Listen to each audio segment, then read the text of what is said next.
Welcome to the Uncut Podcast. I'm Pastor Luke. And I'm Pastor Cameron. And this is the Uncut Podcast, where we have uncut and honest conversations about faith, life, ministry, and the Bible, and all of the above. Things we're frustrated or angry about. So today we're going to be talking about sort of the intersection of faith and mental health. So we're going to dig into this. So I feel like there's a lot to talk about here, but maybe the place to kind of start is a place where maybe a lot of our listeners have experienced this, or maybe not. But I've encountered more than a couple different people in ministry who've struggled with mental health. Mm-hmm. I personally have my own mental health journey, which I will probably be talking about a lot during this episode. But people who are struggling with mental health are sharing and dealing with that in a context of a faith community. And almost inevitably, it seems like somebody will come up to them at some point and say something along the lines of, have you prayed about your depression? And have you thought about why your depression hasn't left, or God hasn't answered your prayer to remove your depression? Yep. Or, you still have depression because you lack faith. Right.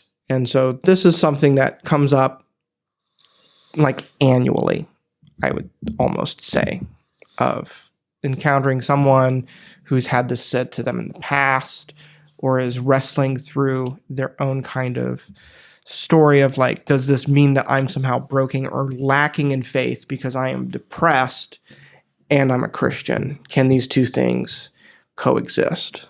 Right. Yeah. Yeah. I would.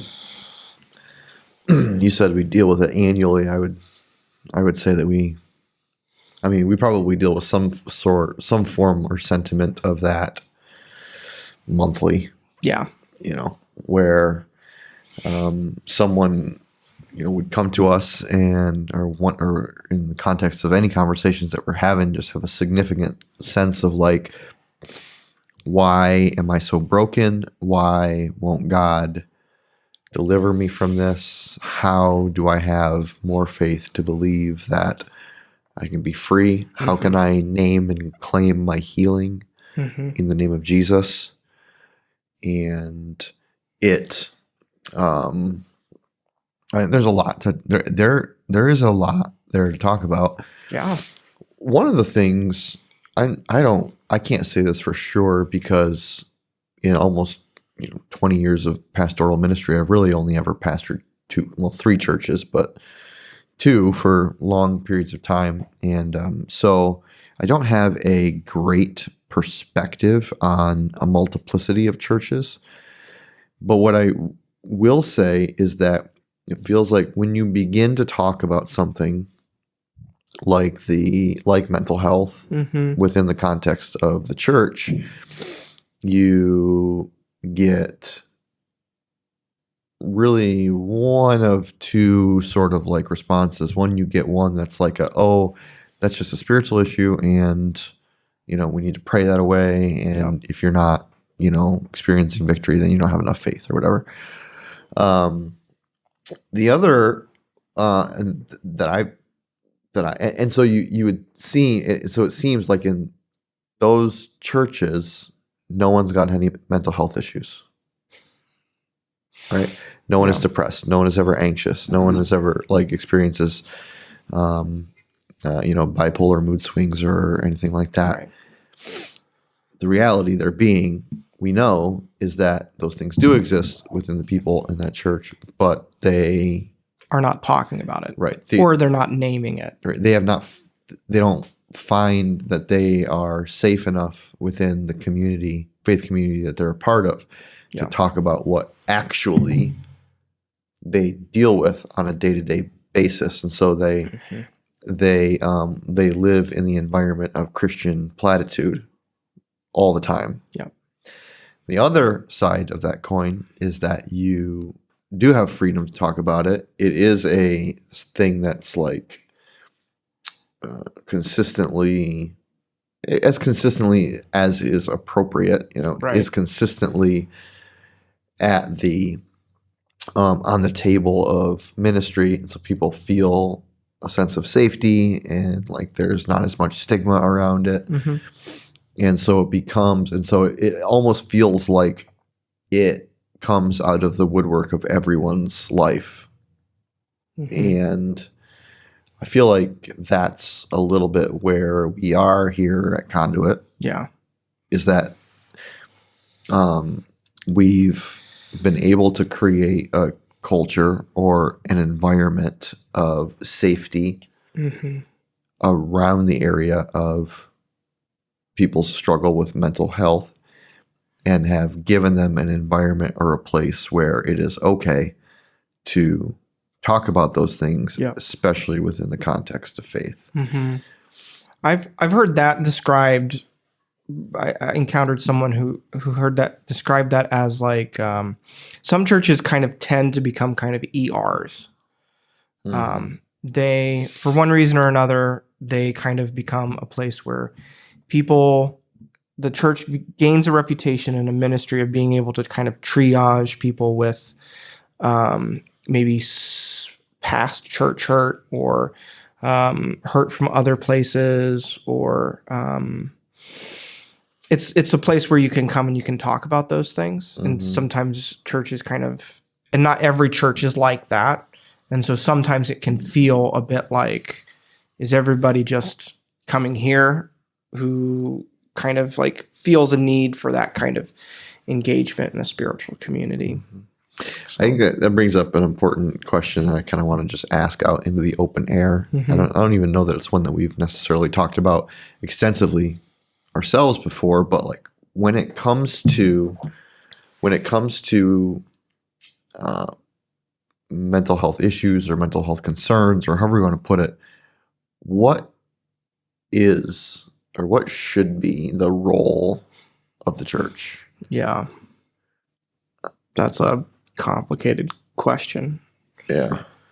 Well, because I think that we would probably both agree that there are mental health struggles and issues, and like we're just going to use those words like, I don't know, like, okay, because you're depressed, it doesn't mean you have issues, or you're struggling. So just understand that when we use this language, we're using it just as a form of communication, not as a form of judgment about anything. Yeah. But I think we both agree, and we've maybe talked a little bit about this, that at least from a pastoral or a personal perspective, that there are mental health issues that are more significant than others, or more pronounced than others, or maybe present more urgently, or situations that present more urgently, so that one of the most important things, at least for us, I know, is that a church kind of needs to understand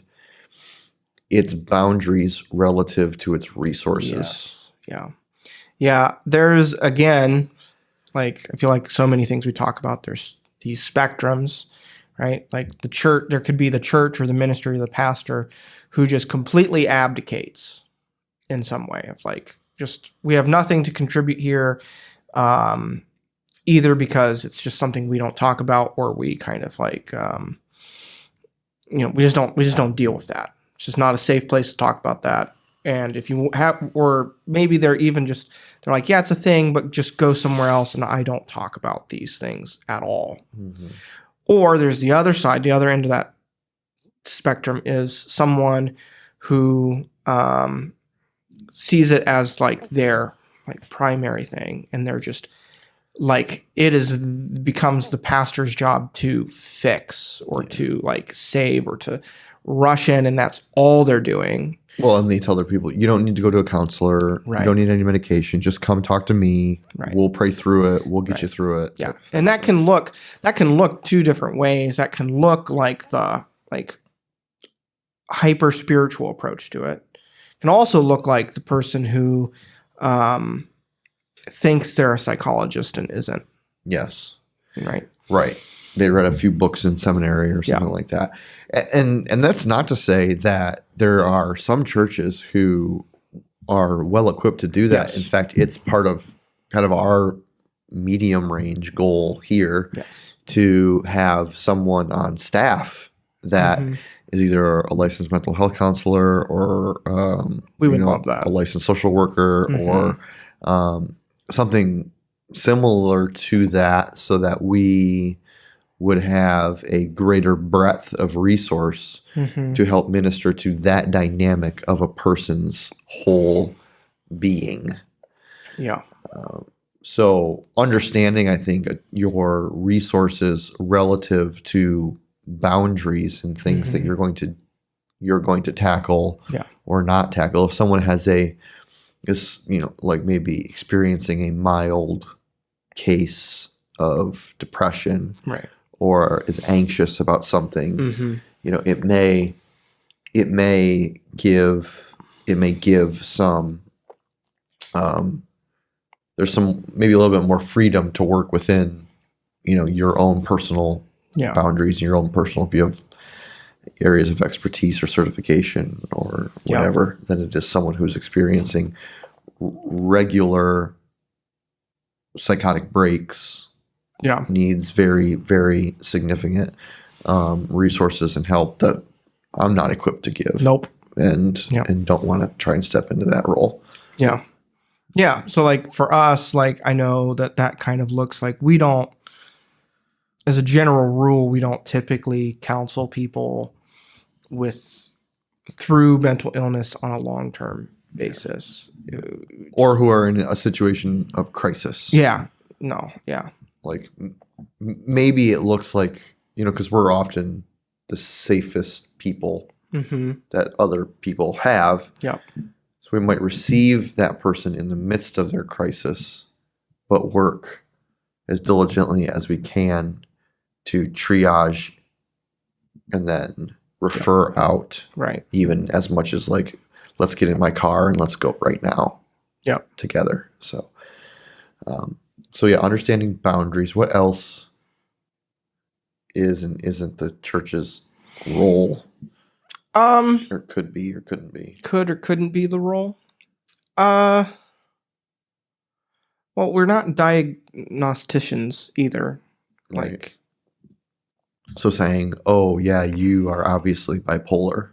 Yeah, like I think we sometimes, and this is again maybe a tendency some churches have is part of the problem when we get to the place of like, you do not have enough faith, right? We're coming to a diagnostic conclusion over why someone is experiencing what they're experiencing. And we're like, oh, we got it figured out. We got all the information we need and we know it is this. And that can lead people from pursuing other avenues of help that maybe they could really benefit from. Yeah. Right. I think that the church can certainly be a place, or certainly should be a place of empathy, of safety. It should be a place where, I mean, I don't know, like, I think some people disagree with this, but I think the church should be a place where there is essentially nothing is off limits in terms of what is talked about in the human experience. Like, I don't really get the sense that it's a very productive or worthwhile or like, bury your head in the sand type of technique to say, because I don't understand this, or because I don't feel resourced to deal with it, or because I'm confused about the integration of maybe, let's say, mental health and illness and my own personal faith. Mm-hmm. I'm just going to pretend it doesn't exist, but certainly not talk about it, but certainly like we should have the freedom to be able to talk about all those things, because it does, they afflict people, Right. and we're doing our best to love people in the moments, and maybe not just the moments, but the seasons of their significant pain or emotional dysregulation or whatever. I think also the church can do a better job at maybe talking about, teaching, preaching about the nature of the self. Yes. Like the nature of the holistic self. Yeah.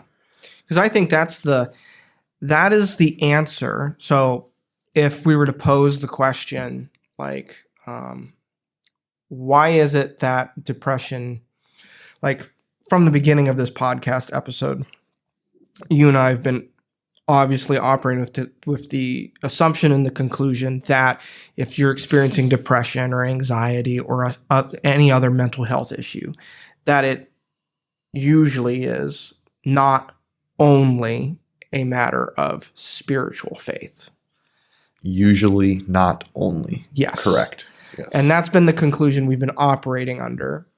And I think if someone were to ask us, well, why isn't my depression just a lack of faith?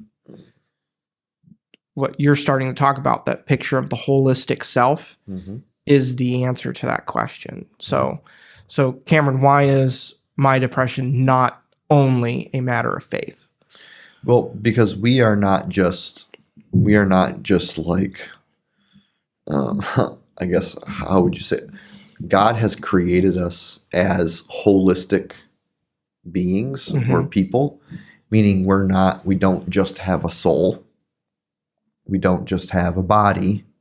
We don't just have emotions or a mind or thoughts or whatever, as if those things are compartmentalized off from one another. He has created us as a very intricate, weaved together whole person, and to separate the soul from the body, from the mind, from the emotions, whatever categories you want to use, is to, I think, have an improper or incorrect understanding of who we are as people. Right. And I think this is pretty firmly established in Scripture as well. And so there is a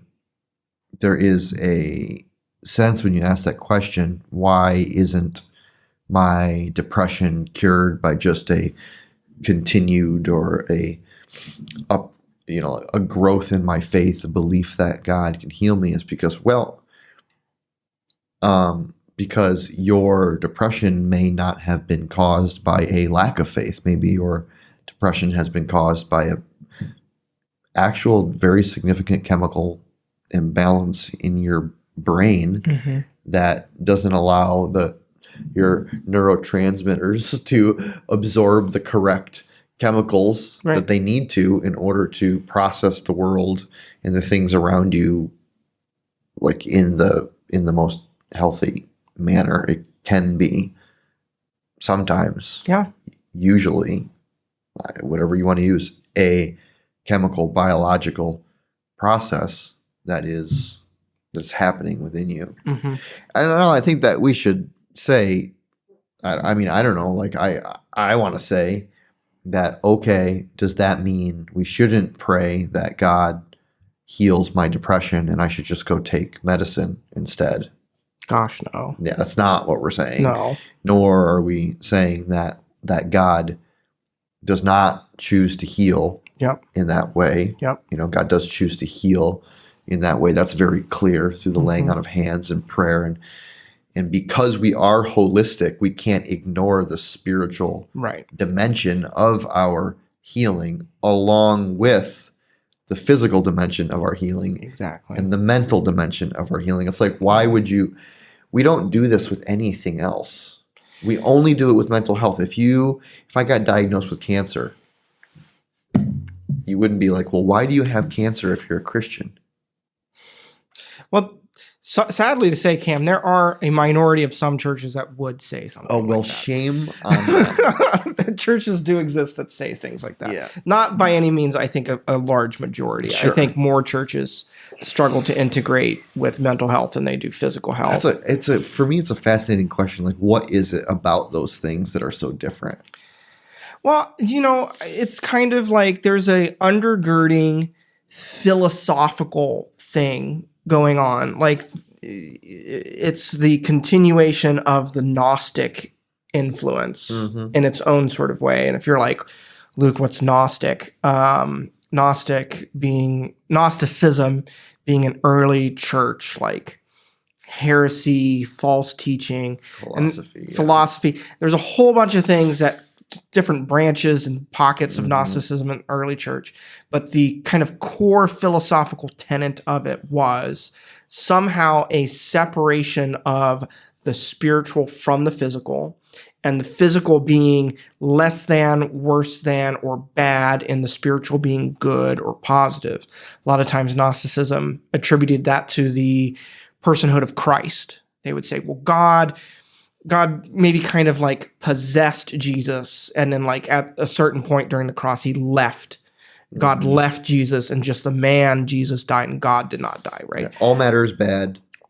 All spirit is good. All spirit is good. Yeah. And so like that continues to be a bit of a thing that I think we deal with, and it's kind of there's a whole bunch of reasons why I think that is. I think we have a myopic or small view of redemption. We think, okay, my body is just garbage. It's going to die. I'm going to leave this shell, and I'm going to go up to heaven and be a spirit. And that's all our view of eternity, is just us being floating spirits. We take certain aspects of Paul's teaching, right? Like renewing of your mind comes to mind. Things that we kind of prioritize and say, well, mind over matter, or mind over body, or mind over spirit, body over spirit, and all that. So, and we ignore like the time when like Paul was like telling Timothy to like drink some wine because it might be good for him. Stomach, yeah. Paul encourages people to pray for things, and then he also just encouraged somebody to just take some wine because it just might actually help his stomach a little bit. So it's this kind of myopic view of it, and we kind of just tend to, I think, fixate on this like continued dichotomy and separation of like, well, the spirit's the good thing, the body's just the bad thing, and I'm going to leave that behind, and it doesn't matter, and my whole point of my life is to just ultimately transcend and leave this whole physical thing behind. I wonder also too if we talked a little bit about this in our class last night about the type of theology that has come out of Enlightenment rationalism and how there's this sense of the things that we do not understand from a rational or maybe scientifically fact-based type of ground of being, like that we tend to throw away as illegitimate. So the supernatural, for instance, has come under major assault in the last 400 years because, well, the supernatural is not natural. And so if it can't be reproduced in a lab, if it doesn't fit within the scope of the scientific formula, then it can't possibly be real. And I think that with mental health issues, there is this sense like, well, okay, why would we say that to someone who has depression? Like, well, you just had enough faith, you wouldn't struggle with depression, but we wouldn't say that to a cancer patient, right? It's because, well, we can take a cancer cell and put it under a microscope, and we can look at it and we can see it and we understand what happens to it. And, I mean, there's no depression cells.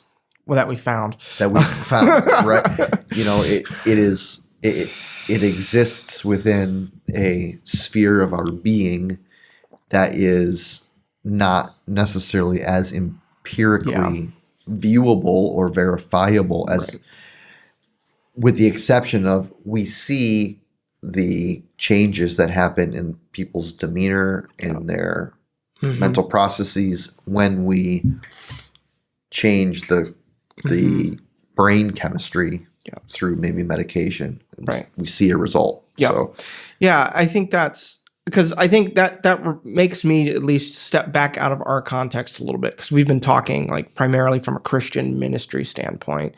And even if we were to just take just the world in general, I know that there's been significant moves forward in taking more seriously mental health and it being like acknowledged as a thing.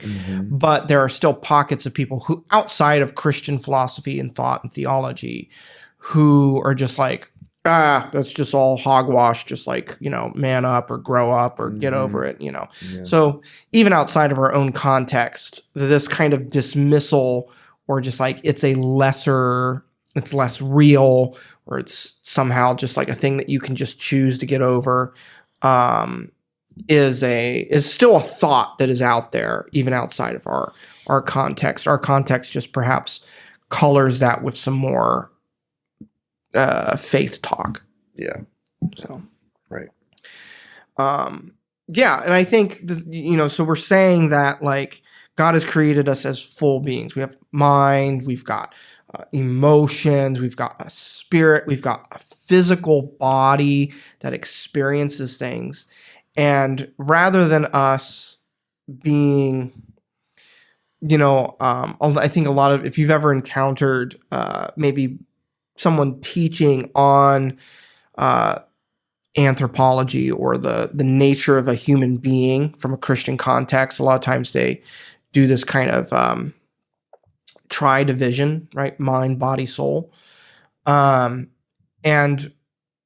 what a lot of times happens when we teach about the self as being a mind, a body, and a soul is we end up thinking one of those is more important.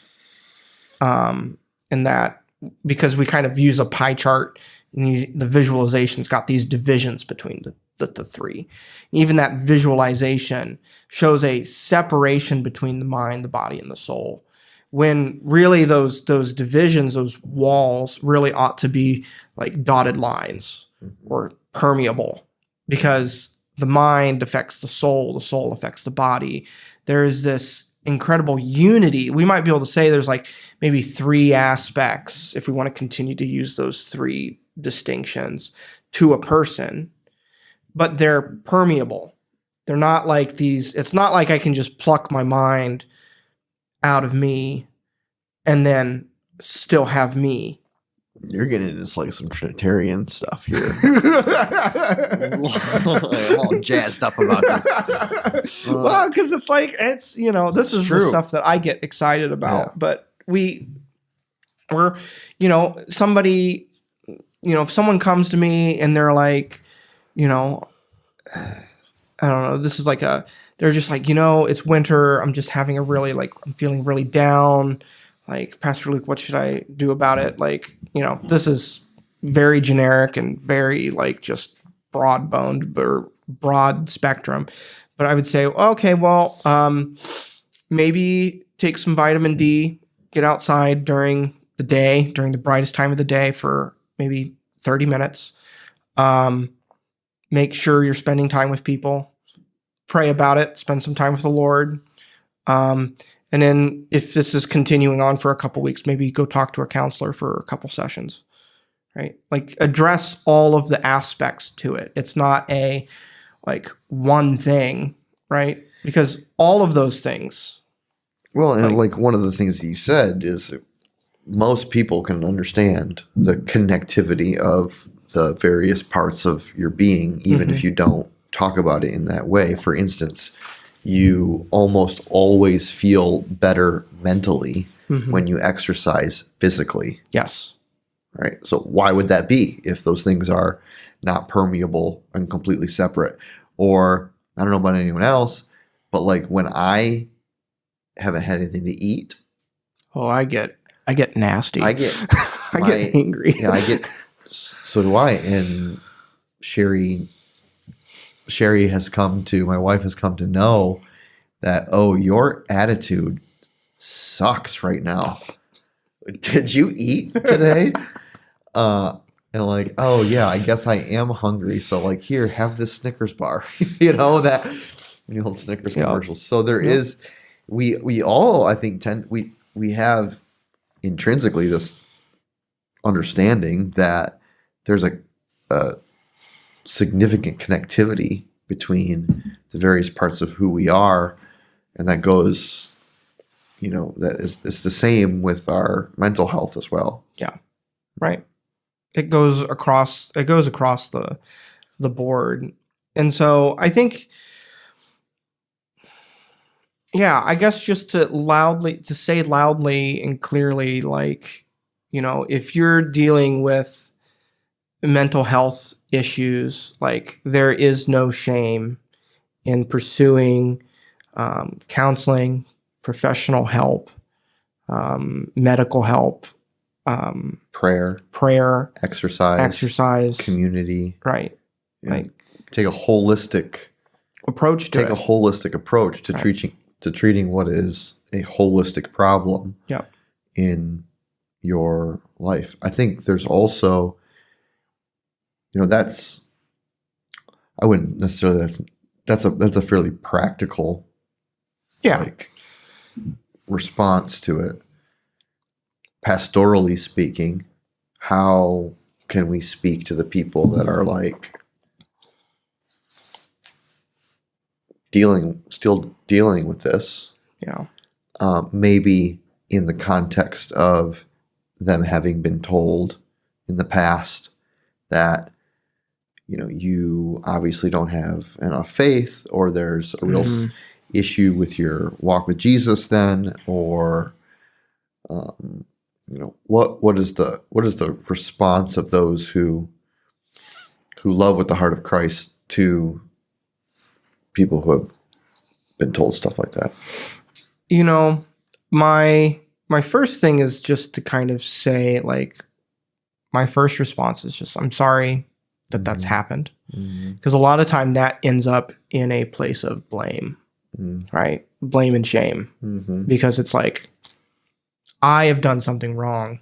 Yep. I am causing my own suffering. Right. And it's a marker of a character defect in me. Right. And if you want to talk about something that will make your depression or anxiety or mental condition worse, those are some big things. And then I would just point to, like, the testimony of Scripture and say that, like, if you read your Psalms, right, you will find a broad spectrum of human experience. A large amount of it will be very sad, a lot of suffering. And, I always think of Elijah after his showdown with the prophets of Baal, and then runs and is kind of in hiding from Jezebel still. And he has this very hard, kind of just like, it's probably the best. I don't want to over clinicalize the Bible and say, like, Elijah definitely was depressed at that point. But, like, if you want to talk about a picture that's as close to depression as we probably get in a story, like, that's probably one of them. And God's response to Elijah was very gentle and was bringing him along, and included physical nourishment as well as a spiritual experience. So just from a pastoral standpoint, if you want the quick biblical hermeneutic of, like, why do you say that? What's the biblical proof? That would be my quick, like, this is what the Bible seems to also, and like, the Bible was not written when a concept of mental health was like a concept. So to read the Bible and say, like, the Bible is, like, conscious of mental health is an overstatement, because I don't think it necessarily is, Mhm. but we can see threads that point to human experience. Yeah. So I think there's a parallel truth, or however you want to call it, that that is not necessarily associated with just mental health, but with suffering in general. yeah, And that would be, well, like the typical maybe thought is that if you're suffering, yeah, or if life is hard, or if you're going through significant experiences, significantly difficult experiences, it's because you're doing something wrong. right. And your suffering is a consequence of your wrongness, Yes. either wrong belief or wrong action Mhm. or wrong something. Yep. And do we believe that about the Bible? Do we believe that suffering always is a indication that I am in the wrong? No. No, we don't. You're like setting, like, this is just like a big passion topic for me. You're like, I'm trying to throw you like an underhand. all right, like, I want to say this for everybody, I'm going to say this for the people in the back of the room, right? The Bible does not teach that because something bad happens to you, it automatically means that you are somehow responsible or have done something wrong or lack faith. Yes. Right? The Bible does talk about testing, trials, and those are not reasons for suffering. They are outcomes of suffering, right? When we talk about Peter, First Peter in the first part of that book talks about, like, you rejoice in your salvation in knowing Christ, even though for a little while you suffer and endure trials, which are producing a genuineness of faith and an outcome and salvation of your souls, which is more precious than that of gold, which is refined by fire. That whole thing is not a saying you're suffering because of, or you're experiencing trials because of these things. Mm-hmm. It's saying this is an outcome of it, or a benefit of it, or how God uses to magnify or show his glory through bad things happening to you. Mm-hmm. It's not the reason. Right. The reason might be your own negative choices, might be someone else's sinful choices, might be just the sinfulness and brokenness of the world. Mm-hmm. And a lot of times people wrestle with all of this and try and find reasons, or even like really complicated, like we could get really big and we could blow up the question to, like, why is there evil in the world, period? And that's an apologetic question a lot of people spend a lot of time on. And most of the answers to that question are partly true. But I just want to simply say that if you were to read the book of Job, which is entirely about suffering, from its 43 chapters of dealing with a philosophical and practical, like, life of a man who is enduring extreme suffering. I always hesitate when anyone quotes from Job, because depending on what chapter you're quoting, you might be quoting someone or something who's saying something that the author is trying to hold up as an argument that's wrong or false. Mm-hmm. Because a lot of it is Job is the simple story of Job. Job's a righteous, good man, follows the Lord. He loses everything. Everything. A couple times. Like all in one day. Yeah. Awful suffering befalls him. Some friends show up, hang out with him for a couple days, and then they begin to say, Job, do you think all these things happened to you because you did something wrong? Mm-hmm. Job, do you think maybe one of your children did something wrong? Job, maybe you haven't been worshiping the Lord, or maybe you were becoming prideful in all of the things that you owned. And Job's like, no, like, these things are not true. If that's why God is doing this to me, that's not why. And then eventually, after 40 some chapters, Job loses it and becomes angry at God. And he turns to God and he says, God, you need to come down and give me a reason as to why I'm experiencing suffering. Come here, I'm going to put you on trial. and I'm going to demand that you explain why you've allowed suffering in my life. God shows up, but doesn't, not to be on trial for himself, right? He displays himself in full fury and glory, and he essentially responds to Job, and he's like, I am God, you are not. You cannot have an answer to this. Right. You do not get the answer to why you experience this suffering. And then Job accepts that he is not God, and he humbles himself. And that's the point of the book of Job, is that we don't get the answer to why we experience suffering. Mm-hmm. Sometimes I think God gives us a glimpse of that, and gives us a glimpse of what he uses to bring about in our lives because of suffering. Yeah, produces character, right? And hope, right? And perseverance. Yep. You might get bits and pieces to the why of your suffering, right? Like, well, I'm suffering because somebody did something stupid and hurt me. Yep. That's an easy why. Pick that up and take it and then move on. Mm-hmm. Too many people will spend years yelling into the clouds, demanding God to give them the full explanation of why. And you may get that later, but probably not the full picture until the other side of eternity. Mm-hmm. And so just from a very biblical perspective, the Bible is clear, and Christian history is clear, that suffering is part of the Christian life, and that to suffer is an opportunity to follow after Christ in a deeper way, in a more significant way. It's not an indication that we are somehow lacking. Or Jesus himself probably would not have suffered in the way that he did. Right. Yeah. Exactly. Well, and this is like, to finish my little bit of tirade here.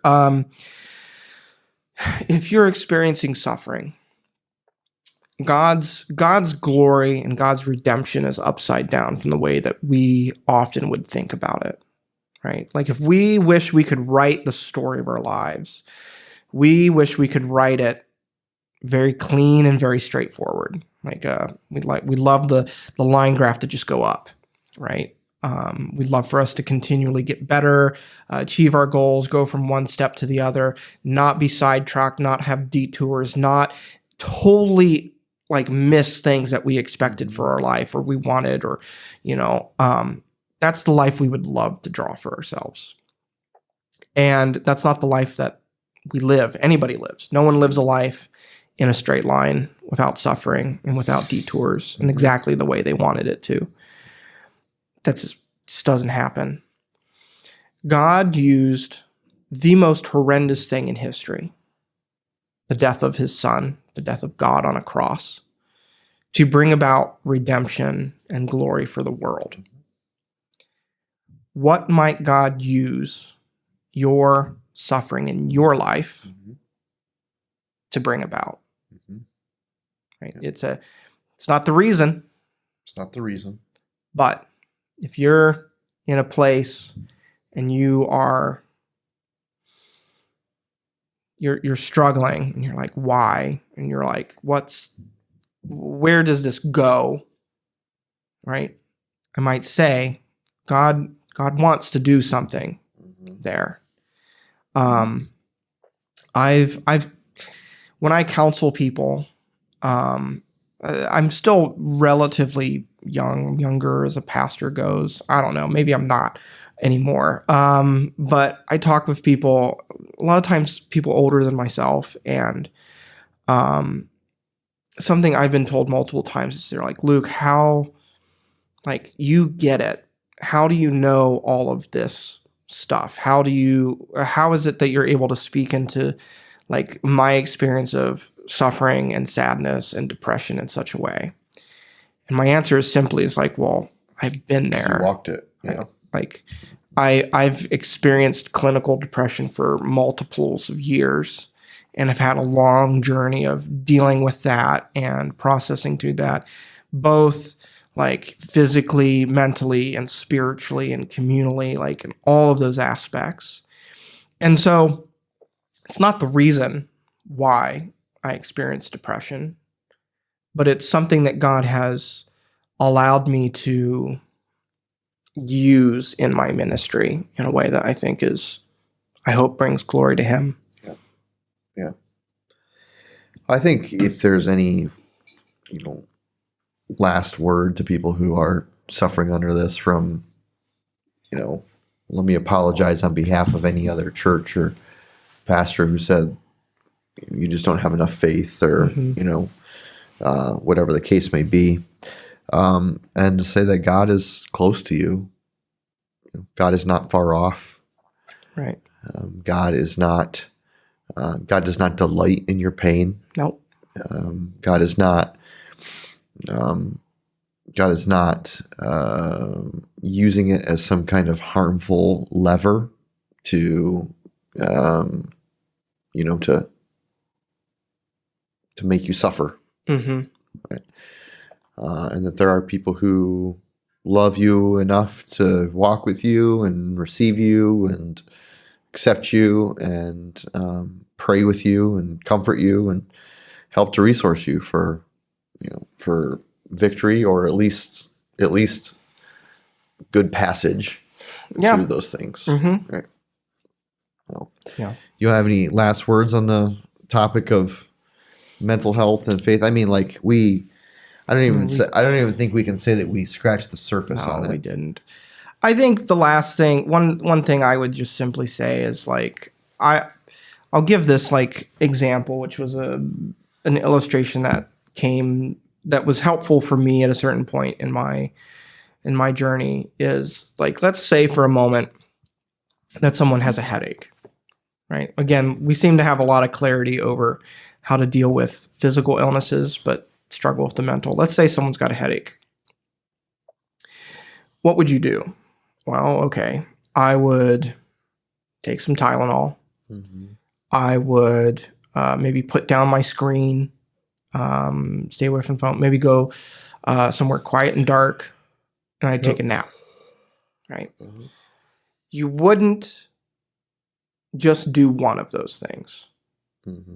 right? Because the point, the goal is to work through it, right? And deal with the headache. But for some reason, sometimes when it comes to mental health, I don't know, out of like a sense of pride or a sense of conviction or something, we want to maybe just do the one thing to kind of, I don't know, for some reason we are scared to take advantage of all avenues. Mm-hmm. And we wouldn't do that with a headache. I wouldn't take away the screen and just say, okay, let's see if getting rid of the screen will get rid of my headache. You'll probably see some benefit, but probably not right away or like maybe as quickly as you maybe hope. Mm-hmm. As if you were also just to take the screen away, take some Tylenol, and go to sleep, right? Doing all three works towards the goal. Yeah.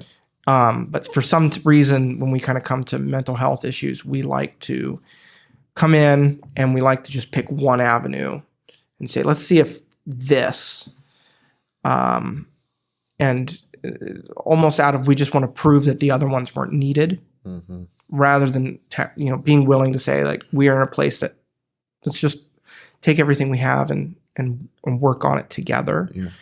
And so to circle back to that first question of like, what's the church's role in mental health and all of that? It's to be part of the team, mm-hmm. part of the, like, not the, but part of, mm-hmm. like, if you're dealing with it, like, we want to be part of the solution or part of your healing and helping process. Yeah.